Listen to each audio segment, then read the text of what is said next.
nililigawan. Umaapoy na ang higaan, naging parang puntahan ng mga kaluluwang sagad ang kasalanan. Di ko na malaman, di ko na malaman. Nampinang yung balat nakakapaso at mga kalmot ay pumupunit ng loob. Kung istorya natin may buod, ako'y tagasunod na tumatanggap ng pang-aabuso ng malugod. Kahit di magutos nagkukusa kapag naglalambing na kanyang pusa. Imbis na kiligin ay magiging bato damdamin sa isang tingin na para kang tumitig kay Medusa. Kahit di magutos nagkukusa kapag naglalambing na kanyang pusa. Imbis na kiligin ay magiging bato damdamin sa isang tingin na para kang tumitig kay Medusa.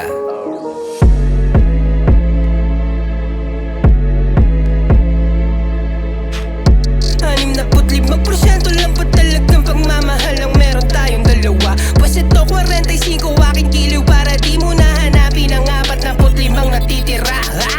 Di natin to tatapusin hanggat may isa pa sa atin nang humihinga pa din. Kailangan mong maramdaman pakiramdam ng masakal. Magmakaawa man hindi mo na ako kaya pang butuin, ha?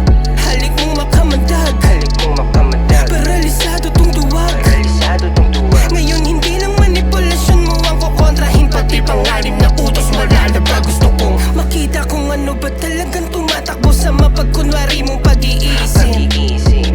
Sakto ang tagusang butas sa iyong sentido dahil dyan ako sisilip. Nakakapraning ang pag-ibig, parang bang may nakatiktik. Nakaabang sa pagkakataong ako'y mawala sa pag-iisip.